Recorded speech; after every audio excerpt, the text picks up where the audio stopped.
Hello friends, good morning. আজকে সকাল থেকে ব্লগটা শুরু করে দিচ্ছি। আর ব্লগের প্রথমেই আমি এখন তো ঘুম থেকে উঠেছি, একটু আগে উঠেছি, অনেকক্ষণ হাঁটাহাঁটি করলাম, মানে আলসি আলসি লাগছিলো, একটু ছোটোখাটো ব্যায়াম করলাম। আর ছাদে উঠে গেছি, ছাদে উঠেই কাপড়গুলো শুকাতে দিব। এই যে কাপড়, এগুলো সব ভিজা কাপড় ছিল, এখন এগুলো রোদ্রে দিয়ে দিব।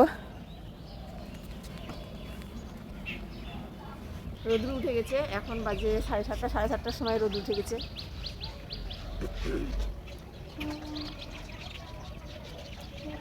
এখন আমি বাসন মাজবো, আর বাসন মাজতে মাজতে একটা কথা আমার মাথায় আসলো যে আমি প্রতিদিন এই চাদরটা গায়ে দিই। এখন ঠান্ডার দিন আসলো না, যেটা সামনে থাকে সেটাই গায়ে দিই। এখনও আমাদের রান্নাঘর হয়নি, বেসিং হয়নি, এগুলো কতদিনে হবে আমি জানি না। আর আমি যে এরকম কলতলায় বসে বাসন মাজি, অতটা কষ্টকর মনে হয় না, ভালোই লাগে। এখন চা খেতে বসে গেলাম, সকালের অনেক কাজই করলাম, সেগুলো দেখানো হয়নি। যেমন বিছানা গুছানো, ঘর ঝাড় দেওয়া, উঠান ঝাড় দেওয়া, তারপরে আরও অন্যান্য কাজ ছিল, গাছে জল দেওয়া, এইগুলো করলাম। করার পরে চা খেতে বসে গেছি অলরেডি। চা খেলেই হয়ে যাবে কাজ, এটাই ভাবছেন? নো, চা খেলেই কাজ শেষ না, আরও অনেক কাজ আছে। এখন শুধু চাটা খাচ্ছি, তারপরে রান্না বসাবো, তারপরে আরও অনেক অনেক কাজ আছে, একটু করে দেখাবো আমি। এখানে আমি ভাত বসিয়ে দিয়েছি, ভাত ফুটছে, আর ভাত হয়ে যাবে একটু পরেই। আর এখানে ডাল বসিয়েছি, মুসুর ডাল বসিয়েছি।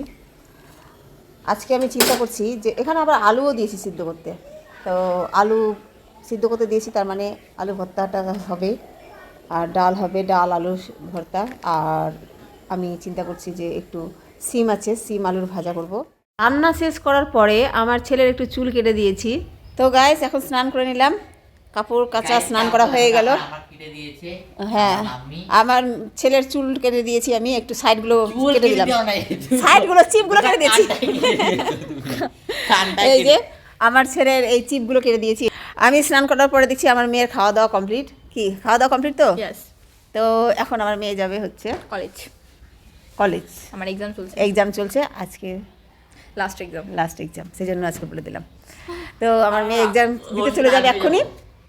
তো হীরা স্নান করে নে, কোথায় যাবি? সার্কাসে কিছুই নাই। হীরা কি সার্কাস খুব ভালো হয়েছে বেটা? হীরা দেখে আসছি। মাতাল সার্কাস দেখে লাভ নাই, বেকার 100 টাকা লাগবে।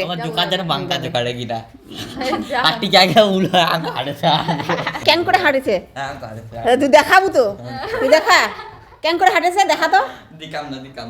হ্যাঁ, দিকাম না, আরে ওগুলা ভাষাও শিখতে হবে। দেখাম না, দিকাম না, সেই পারে। ওই তুই ওইটাই শিখেছিস বেশি এখানে এসে। ছাদে বসে বসে রোদ পোহাচ্ছিলাম, আর আমার ছেলে ভাত একদম বেড়ে আমার মুখের সামনে এনে দিয়েছিল।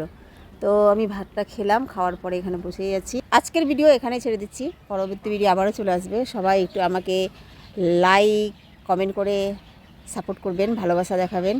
যারা এখনও ফলো করেননি, সাবস্ক্রাইব করেননি, প্লিজ ফলো সাবস্ক্রাইব করে দিবেন। আর ইউটিউবে যারা দেখছেন, সাবস্ক্রাইব করে বেল আইকনটা প্রেস করে দিবেন, তাহলে আমার ভিডিও যাওয়া মাত্রই আপনাদের কাছে নোটিফিকেশান চলে যাবে। টাটা, খোদা হাফেজ।